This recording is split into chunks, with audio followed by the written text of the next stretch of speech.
Hello there and welcome to another fun art lesson. And this art lesson was requested to us via our webpage. And the requester is looking for an interior design piece that will go into her lounge room and match her lemon walls and her green and blue couch. She also loves water lilies and is looking for a painting that won't take more than a couple of weekends to do.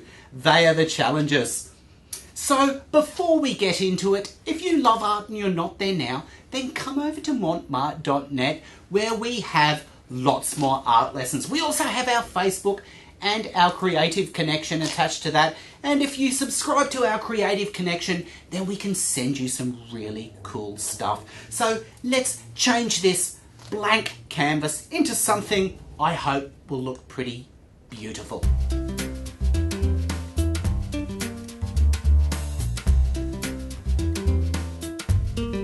Okay, so first I'm going to coat the entire surface of the canvas with gesso using a float. Now, this step is optional, but it does give one a very smooth, slippery surface to work on. Well, that gesso is nice and dry now, and we have a beautiful, smooth surface to paint on. In fact, you can't even see the weave anymore. So let's draw up our flower. If you refer to the PDF, you will see this image here. Now we must transfer that onto our canvas. I'm going to use a Mont fine tip marker to do that, and I'm going to do it indirectly. But if you don't feel confident to draw it indirectly, then you might like to use the trusty old grid system and transfer it like that. So let's draw up this flower. Whatever method you employ, make sure you try to get the information in as accurately as you can. Don't put your flower dead in the centre of the canvas either. It's not really a complex drawing, but I think the main thing is that the flowers are fairly symmetrical and balanced, so bear this in mind. Also, the pen marker depends on what sort of surface you are using. If you omit the modelling paste, then a nice hard pencil would be a better choice to mark up your flower. These little stamen need to be just laid in, so keep the lines thin, as translucent paint is to be used, and sometimes underdrawings can overtake the painting. Now that our flower is drawn up, we can apply the paint. And because we're tackling this painting as you would a watercolour, we're going to start with a light wash and move up the scale to our darker colours. So our light wash will be put in with lemon yellow. So let's get that paint on. As well as the Dimension Series lemon yellow, I'll be using a Mont palette, some acrylic gloss medium and an assortment of Mont brushes. I create a mix of 4 parts water to 1 part lemon yellow and apply it over the entire surface. Make sure the drawing is visible, and if it is not, then add more water. This is the 75mm Taklon wide artist brush that's being used, by the way. While the paint is still wet, use a finer brush to lay in the yellow paint into the stamens. Lay this on fairly thickly and make the paint thinner on the bottom of each stamen, so you can mix some orange into the yellow. This brush I'm using is the number 4 Filbert in the Acrylic Gallery series brush set. Lay it into the orange and blend them together. So while the inside of our flower is drying, we can move on to the petals. And I'm going to lay a pink into these petals from Azo Vermilion and Zinc White. And it's important you use Zinc White because it's a little bit translucent, so your pink won't be too stark. For placement, if you refer to your PDF but the colour image, you'll see where to lay this pink in. So let's get it on. So create a colour from 1 part Azo Vermilion to 4 parts white and 4 parts acrylic gloss medium. I lay this colour in with the number 12 flat and fade the colour out on the end of each petal.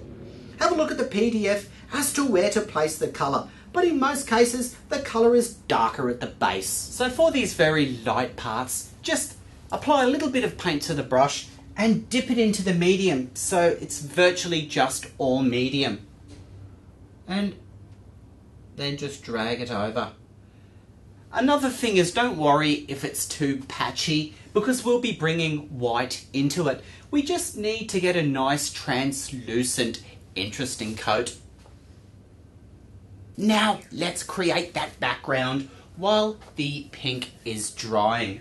And to do that, we're going to lay in some ultramarine and hooker's green. And we're going to roughly blend them. Then we're going to lay a glaze over the top. And that should give it real depth. So let's get these colours on. I squeeze out some ultramarine. And with the 75mm wide Taklon brush, I paint the background negative area in. I block the blue in a patchy sort of way, and I then add some hooker's green and blend it in as I go. Here's a really great tip. If the paint is starting to dry in on you and getting a bit gluggy, just give it a bit of a squirt with some water in a squeezy spray bottle,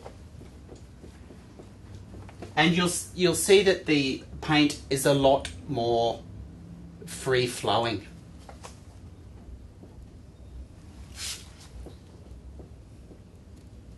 There's not really much of a technique to this, just build up the colour and have a bit of fun with it.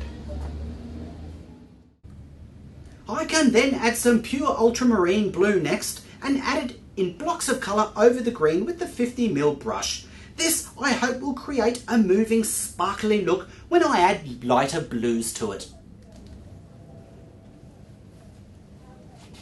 So I've just painted the stem here a burnt umber. Our background's looking pretty good, but I think it looks a little bit dark. So that's okay. Now we can add our lighter colours and bring it back up. We can paint our flower white then, and while we have our white, we can lay a bit around the water too, and hopefully it'll look sparkly. So let's lay on some cerulean and some cyan.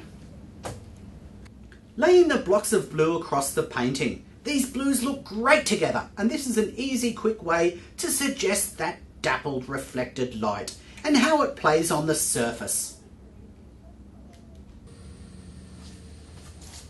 So now we can finally lay the white onto that flower, and if you refer to your PDF, you'll see just where to put it. So let's let this flower come alive.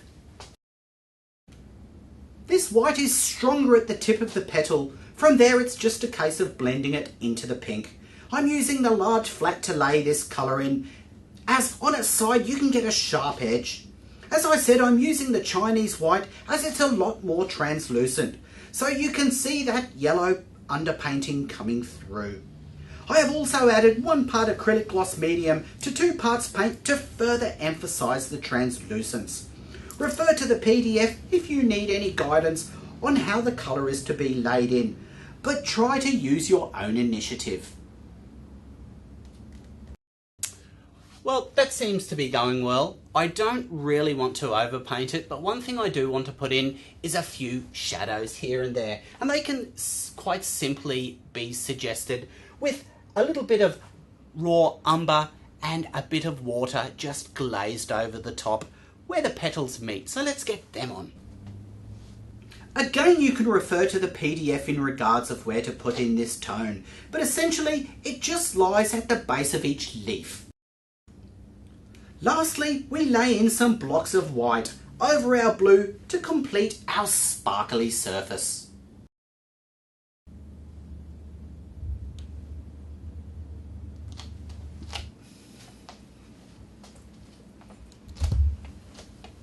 Well, I really hope that you enjoyed this lesson, and if you do decide to do this project, I hope it looks great in your lounge room. Thanks again for watching, and if you haven't joined our Creative Connection, then don't forget to do that. And above all, remember to keep on painting.